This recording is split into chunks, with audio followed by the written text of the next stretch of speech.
새벽 5시 알람 소리가 울리기 전에 은희는 눈을 떴습니다. 30년이 넘도록 반복한 습관이었습니다. 몸이 먼저 시간을 알았습니다. 침대 옆 작은 탁자 위에는 준호의 중학교 졸업사진이 놓여 있었습니다. 교복깃을 똑바로 세우고 웃고 있는 아들의 얼굴을 잠시 바라본 뒤 은희는 조심스럽게 몸을 일으켰습니다. 옆방에서 자고 있을 준호를 깨우지 않으려 발소리도 죽였습니다. 부엌에서 보리차를 끓이며 도시락을 쌌습니다. 준호 것 하나, 자신 것 하나. 아들 것에는 계란말이를 더 넣고 자신 것에는 김치와 밥만 담았습니다. 냉장고 안반찬 통들이 점점 비어가고 있었지만 장을 보러 갈 시간은 일요일이나 되어야 있었습니다. 엄마, 나 늦었어. 준호가 머리를 헝클어뜨린 채 부엌으로 나왔습니다. 20살이 넘었지만 여전히 어린아이처럼 투정을 부리는 목소리였습니다. 도시락 여기 있어. 따뜻한 물에 손 좀 담그고 세수해. 은희는 준호의 등을 살짝 밀어주며 말했습니다. 아들이 세수하는 동안 그녀는 출근 준비를 마쳤습니다. 낡은 가방에 도시락과 물통을 넣고 무릎이 시린 날씨에 입을 얇은 가디건을 챙겼습니다. 대구 서문시장 근처까지 걸어서 20분. 은희는 매일 이 길을 걸었습니다. 골목길을 지나 큰 길로 나오면 이미 분주한 사람들의 발걸음이 시작되고 있었습니다. 새벽 공기는 차갑고 깨끗했지만 공장 굴뚝에서 나오는 연기가 하늘을 희뿌옇게 만들고 있었습니다. 은희 씨, 또 일찍 오셨네요. 공장 입구에서 경비원 할아버지가 인사를 건넸습니다. 은희는 고개를 끄덕이며 미소로 답했습니다. 말수가 적은 편이었지만 사람들은 그녀를 좋아했습니다. 성실하고 묵묵했습니다. 섬유공장 내부는 이미 기계 소리로 가득했습니다. 수십 대의 재봉틀이 일제히 돌아가는 소리, 직물이 잘리는 소리, 사람들의 대화 소리가 뒤섞였습니다. 은희는 자신의 자리로 가서 앞치마를 두르고 재단 작업을 시작했습니다. 그녀의 손은 정확했습니다. 자와 가위를 들고 천을 재단할 때만큼은 흔들림이 없었습니다. 옷감의 결을 읽고 패턴에 맞춰 정확히 잘라내는 일. 30년 넘게 해온 일이었지만 여전히 집중을 요구했습니다. 점심시간이 되어 도시락을 열었을 때 다른 동료들이 모여들었습니다. 은희 언니, 준호 취직은 잘 돼가요? 아직이에요. 요즘 일자리가 쉽지 않더라고요. 언니가 고생이 많아 혼자서 키우느라. 은희는 대답 대신 미소만 지었습니다. 준호가 대학을 졸업한 지 벌써 1년이 넘었지만 아직 변변한 일자리를 찾지 못하고 있었습니다. 집에서 인터넷을 하며 시간을 보내는 날이 더 많았습니다. 오후 작업을 마치고 집으로 돌아가는 길. 저녁 8시가 넘어서야 골목길에 들어섰습니다. 집 창문에 불이 켜져 있었습니다. 준호가 집에 있다는 뜻이었습니다. 은희는 조금 빨라진 걸음으로 집에 들어갔습니다. 준호야, 엄마 왔어. 거실에서 게임을 하고 있던 준호가 돌아보았습니다. 컴퓨터 화면의 푸른 빛이 그의 얼굴을 창백하게 만들었습니다. 엄마, 배고파 뭐 해 먹을 거 있어? 금방 해줄게. 손 씻고 기다려. 은희는 가방을 내려놓고 부엌으로 향했습니다. 냉장고를 열어보니 해줄 수 있는 것이 많지 않았습니다. 라면에 계란을 넣어 끓이고 김치를 접시에 담았습니다. 간단한 저녁이었지만 준호는 맛있게 먹었습니다. 엄마는 안 먹어. 엄마는 공장에서 도시락 먹었어. 너 많이 먹어. 거짓말이었습니다. 은희는 점심 도시락에 반도 못 먹고 남겼습니다. 동료들과 이야기하느라 시간이 부족했고 사실 입맛도 별로 없었습니다. 하지만 준호 앞에서는 늘 그렇게 말했습니다. 밤이 깊어갔습니다. 준호는 다시 컴퓨터 앞에 앉았고 은희는 설거지를 마친 뒤 거실에서 텔레비전을 켰습니다. 드라마를 보면서 무릎 담요를 덮고 앉아 있었지만 내용은 잘 들어오지 않았습니다. 내일도 새벽 5시에 일어날 것입니다. 똑같은 길을 걸어 공장에 갈 것입니다. 재단 작업을 하고 동료들과 점심을 먹고 저녁에 집으로 돌아와 준호를 챙길 것입니다. 은희는 문득 거울을 보았습니다. 거실벽에 걸린 작은 거울 속에 비친 자신의 얼굴이 낯설었습니다. 언제부터인가 눈가에 깊은 주름이 생겨 있었습니다. 59이라는 나이가 실감났습니다. 엄마, 내일 용돈 좀 줘. 준호의 목소리에 은희는 고개를 돌렸습니다. 컴퓨터 화면을 보며 말하는 아들의 뒷모습이 어딘지 외로워 보였습니다. 아니, 어쩌면 외로운 것은 자신이었을지도 모릅니다. 얼마나 필요해? 3만 원 정도면 돼. 은희는 지갑에서 돈을 꺼내 테이블에 놓았습니다. 이번 달 생활비에서 빠질 돈이었지만 준호에게는 그런 이야기를 하지 않았습니다. 아들에게만큼은 부족함을 느끼게 하고 싶지 않았습니다. 그날 밤 침대에 누워서도 은희는 쉽게 잠들지 못했습니다. 창밖으로 들려오는 도시의 소음 속에서 자신만의 고요함을 찾으려 했습니다. 내일도 모레도 이런 하루가 계속될 것이라는 생각에 가슴 한편이 먹먹했습니다. 하지만 그것이 사랑이라고 모성이라고 믿었습니다. 자신의 모든 것을 아들에게 주는 것이 어머니의 도리라고 생각했습니다. 이웃들도 그녀를 칭찬했습니다.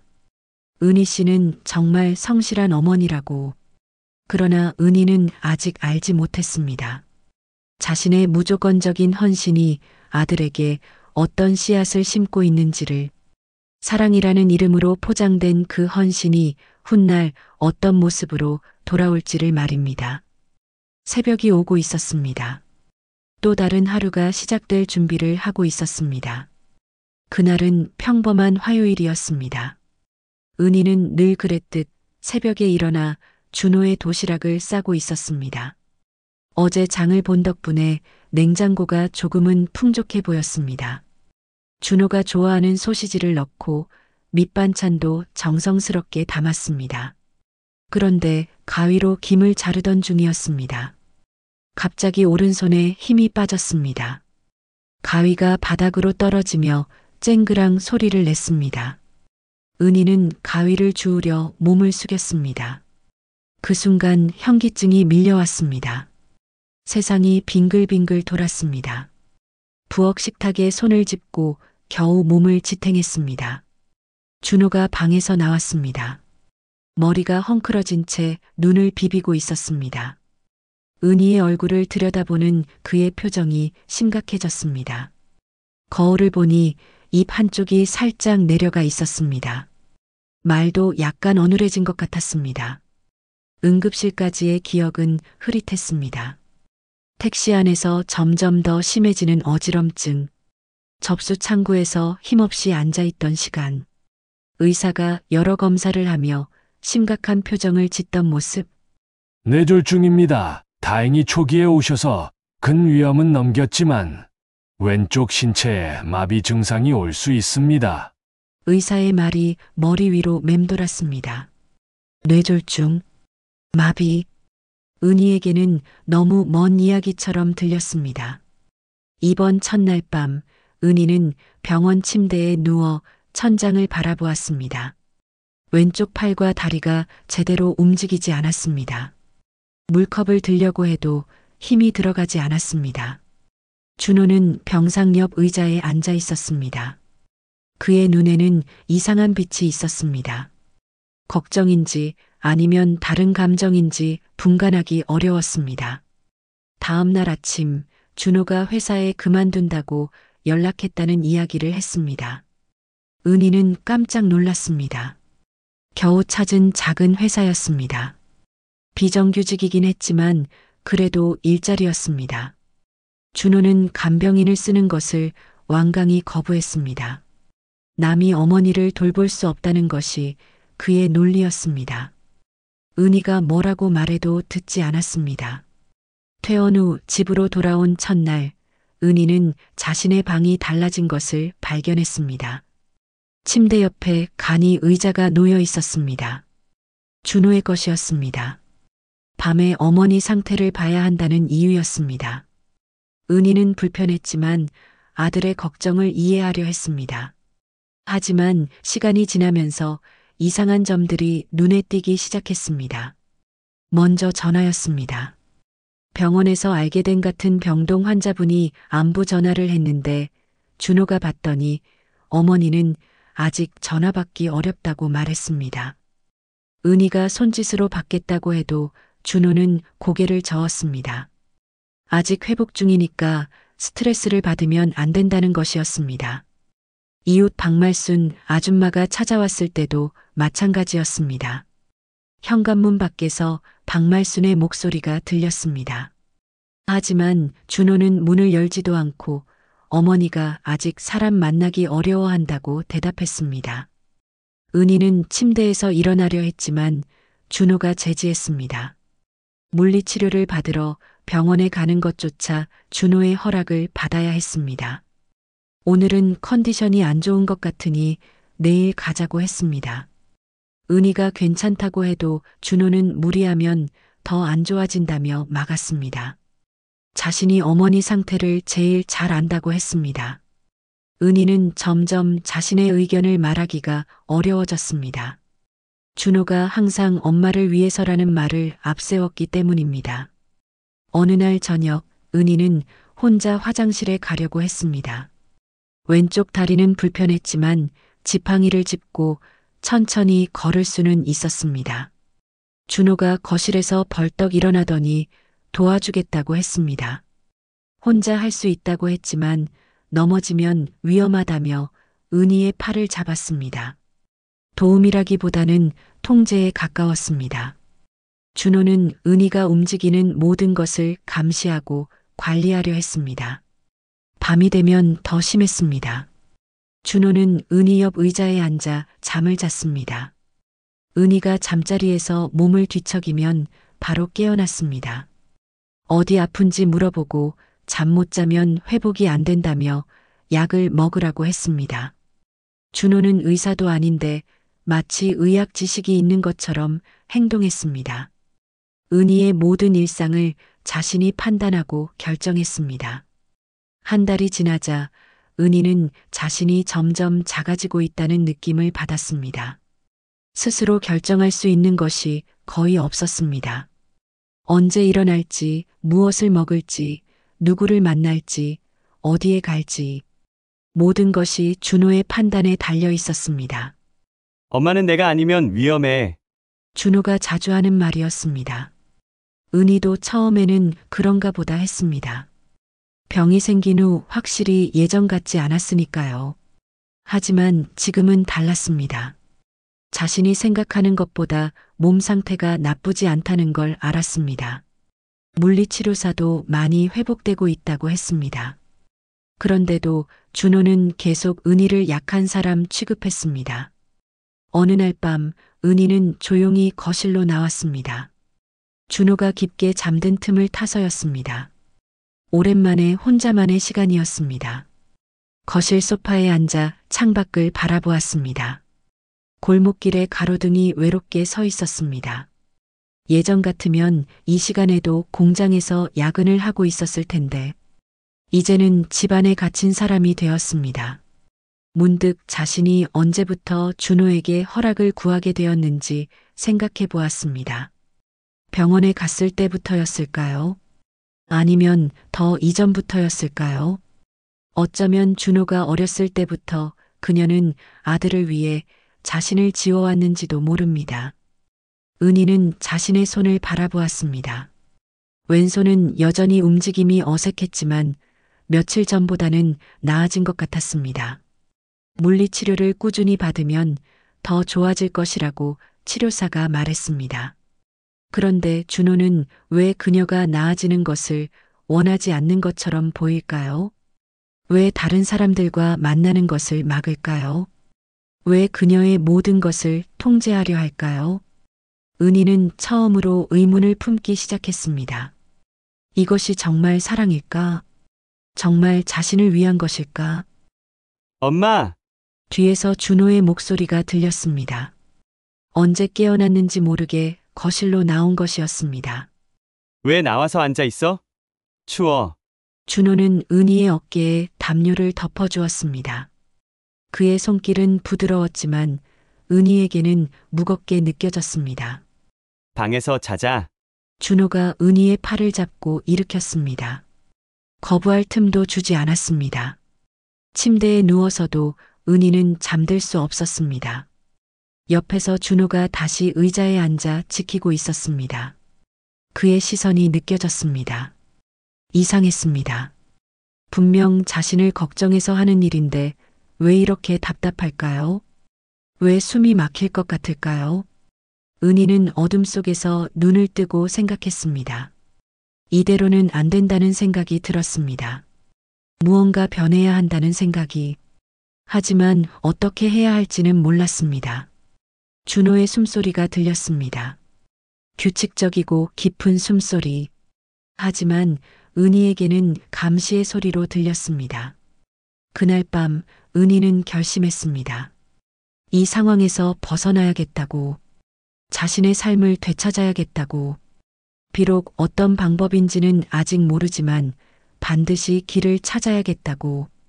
창밖으로 새벽이 오고 있었습니다. 하지만 은희에게는 더 긴 어둠이 시작되는 것 같았습니다.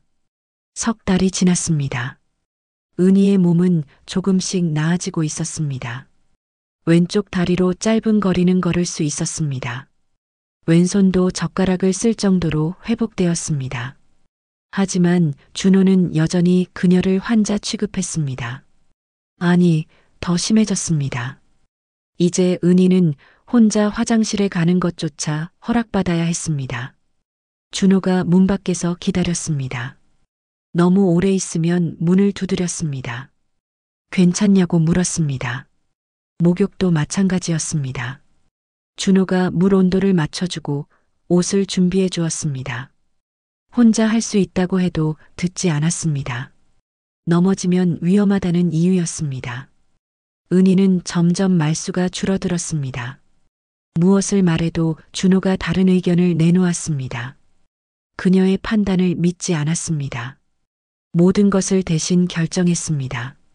어느 날 아침 은희는 오랜만에 밖에 나가고 싶다고 말했습니다. 집 앞 골목길만이라도 걸어보고 싶었습니다.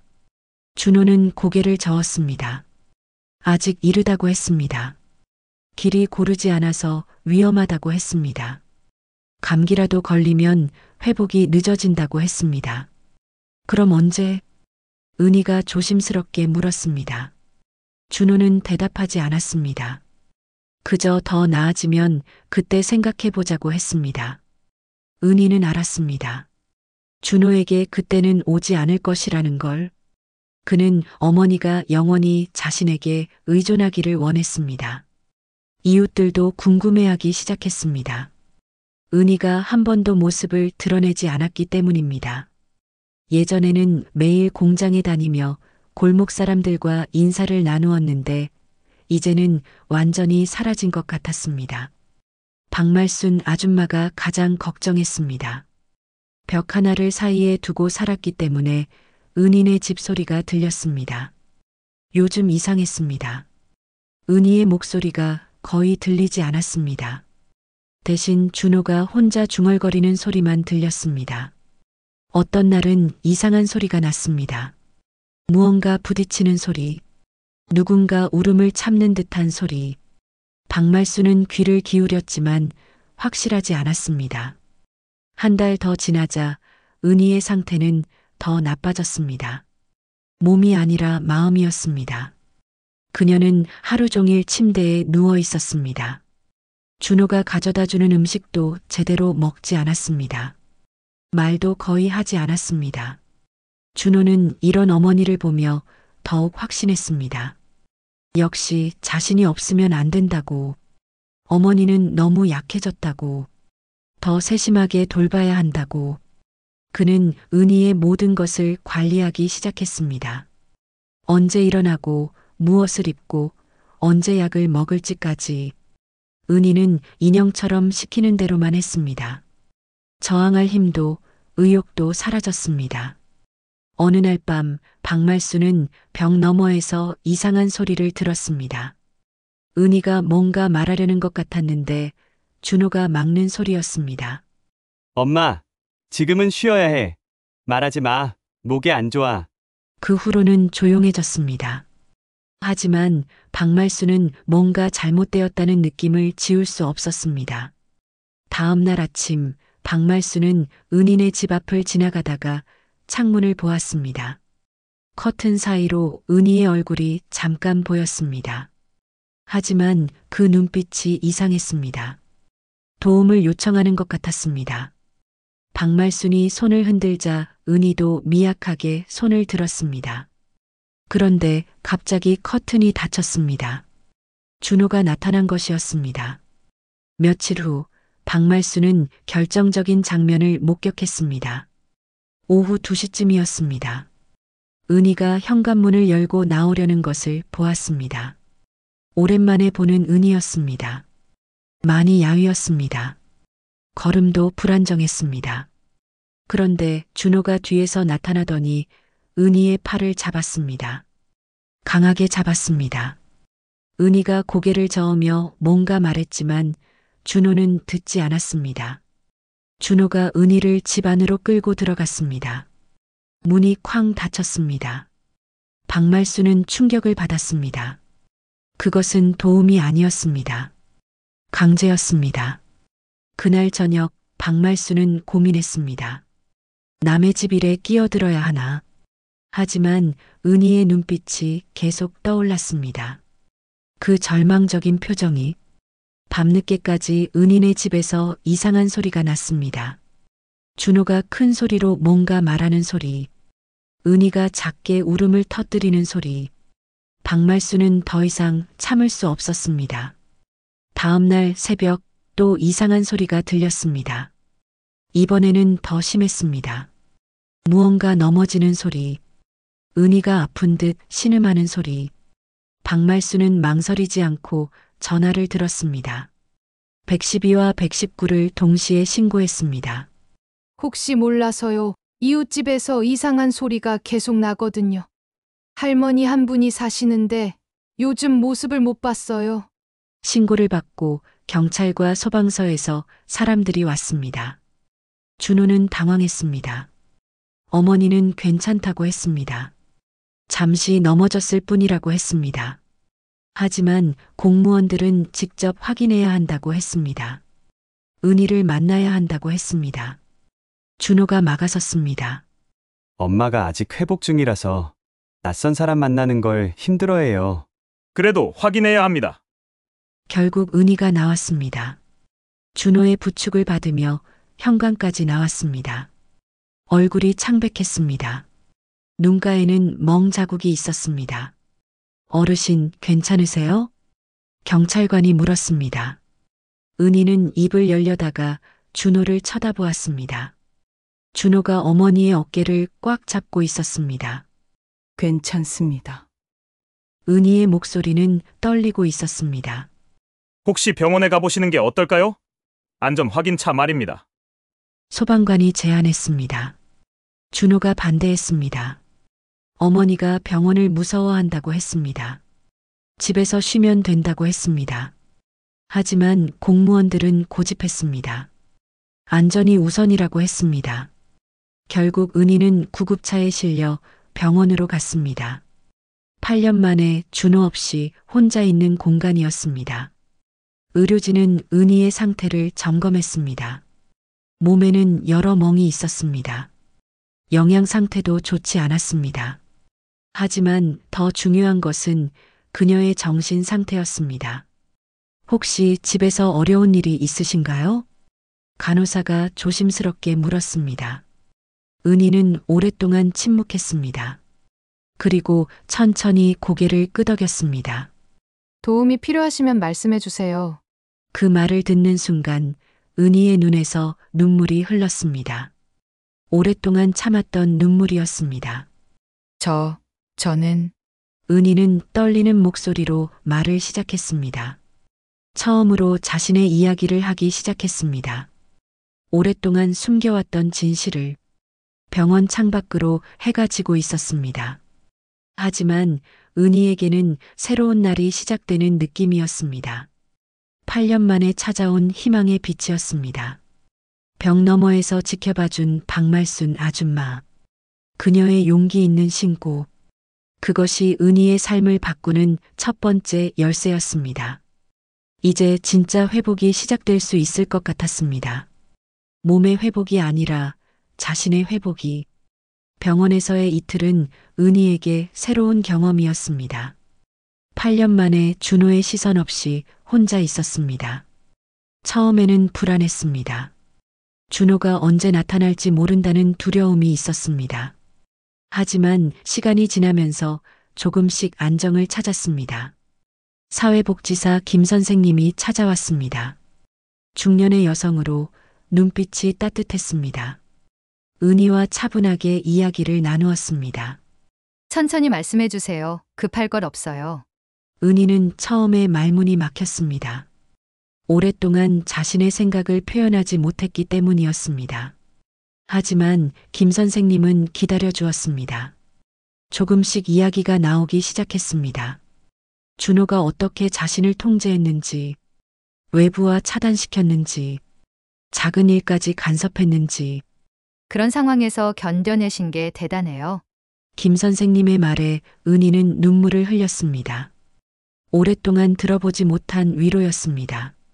다음 날 물리치료사 박 선생님이 왔습니다. 은희의 왼쪽 팔다리 상태를 점검했습니다. 많이 좋아지셨네요. 꾸준히 치료받으면 더 나아질 거예요.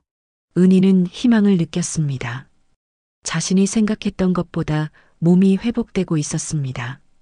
물리치료를 받는 동안 은희는 왼손가락을 움직여 보았습니다.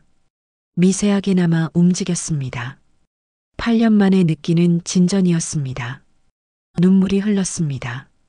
기쁨의 눈물이었습니다. 울지 마세요. 좋은 일인데요. 박 선생님이 미소를 지었습니다. 은희는 처음으로 웃었습니다. 오랫동안 잊고 있던 감정이었습니다. 사흘째 되는 날 상담사 이 선생님이 찾아왔습니다. 심리 상담을 받아보자는 제안이었습니다. 거절해도 괜찮아요. 모든 선택은 어르신이 하시는 거예요. 선택이라는 단어가 은희에게 낯설었습니다. 오랫동안 선택권이 없었기 때문입니다. 해보고 싶습니다. 은희가 조심스럽게 대답했습니다. 상담은 어려웠습니다. 자신의 감정을 표현하는 것이 서툴렀습니다. 하지만 이 선생님은 인내심을 가지고 들어주었습니다. 거절은 무례가 아니라 경계예요. 이 선생님의 말이 은희에게 깊이 와닿았습니다. 자신이 애노라고 말할 권리가 있다는 것. 그것이 잘못된 게 아니라는 것. 일주일이 지났습니다. 은희에게 새로운 소식이 전해졌습니다. 사촌 언니 사라가 찾아온 것이었습니다. 사라는 은희보다 5살 많았습니다. 오랫동안 연락이 끊겼던 사이였습니다. 준호가 친척들과의 만남도 막았기 때문이었습니다. 은희야. 미안해. 진작 알았으면 좋았을 텐데. 사라의 눈에 눈물이 맺혔습니다. 언니, 잘못 아니에요. 은희가 고개를 저었습니다. 사라는 은희를 자신의 집으로 데려가겠다고 했습니다. 함께 살자고 했습니다. 준호는 어쩌죠? 은희가 걱정스럽게 물었습니다. 준호는 준호 인생을 살아야지. 너는 내 인생을 살아야 해. 사라의 말이 단호했습니다. 은희는 사라의 집으로 이사했습니다. 작은 아파트였지만 따뜻했습니다. 오랜만에 맞는 안전한 일상이었습니다. 아침에 일어나면 사라가 차를 끓여주었습니다. 은희는 자신이 원하는 시간에 일어날 수 있었습니다. 원하는 것을 먹을 수 있었습니다. 자유였습니다. 물리치료도 꾸준히 받았습니다. 왼쪽 팔다리가 점점 나아졌습니다. 혼자 걸을 수 있는 거리가 늘어났습니다. 어느 날 물리치료를 받던 중이었습니다. 굳어있던 왼손 손가락이 조금 더 움직였습니다. 은희는 눈물을 흘렸습니다. 8년 동안 포기했던 것이 다시 살아나고 있었습니다. 많이 좋아지셨어요. 계속 이런 식이면 일상생활에 큰 불편이 없을 거예요. 물리치료사의 말에 은희는 희망을 느꼈습니다. 상담도 계속 받았습니다. 처음에는 말하기 어려웠던 감정들을 조금씩 표현하게 되었습니다. 화를 내도 괜찮아요. 당연한 감정이에요. 상담사의 말에 은희는 놀랐습니다. 화를 내는 것이 나쁘다고만 생각했었는데 저도 화가 나요. 준호에게. 처음으로 솔직한 감정을 드러냈습니다. 은희는 조금씩 자신을 받아들이기 시작했습니다. 겨울이 지나고 봄이 왔습니다. 사라와 은희는 작은 계획을 세웠습니다. 함께 차방을 열어보자는 것이었습니다. 사라의 제안에 은희는 설렜습니다. 오랜만에 느끼는 설렘이었습니다. 작은 상가 건물 1층에 자리를 잡았습니다. 10평 남짓한 공간이었습니다. 하지만 은희에게는 새로운 세상이었습니다. 차방을 준비하면서 은희는 활력을 찾았습니다.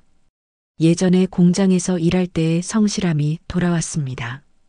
약초를 정리하고 차를 우리는 방법을 연구했습니다. 손님을 맞을 준비를 했습니다. 개업 첫날 몇 명의 손님이 찾아왔습니다. 대부분 중년 여성들이었습니다. 차가 향이 좋네요. 직접 우리신 거예요? 손님들의 말에 은희는 뿌듯함을 느꼈습니다. 오랫동안 잃어버렸던 자신감이 조금씩 돌아왔습니다. 시간이 지나면서 단골 손님들이 생겼습니다.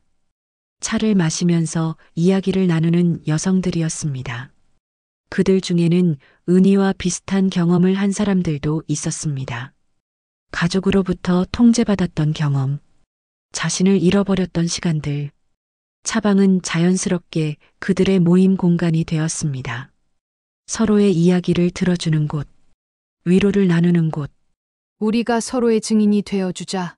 어느 날 한 손님이 말했습니다. 은희는 그 말이 좋았습니다. 혼자가 아니라는 것, 이해해주는 사람들이 있다는 것. 어느 날 오후 차방에서 차를 우리고 있을 때였습니다. 문득 거울을 보니 자신이 웃고 있었습니다. 자연스러운 웃음이었습니다. 억지로 짓는 것이 아니라 은희는 깨달았습니다. 자신이 다시 살아가고 있다는 것을, 진짜 자신을 찾아가고 있다는 것을. 저녁에 사라와 차를 마시며 이야기를 나누었습니다. 요즘 표정이 많이 밝아졌어.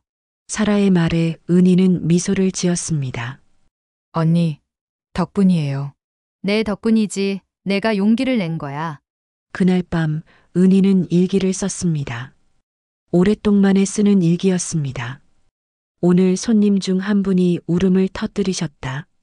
남편에게 오랫동안 억눌려 살았다고 하셨다. 나는 그분의 이야기를 들어드릴 수 있었다.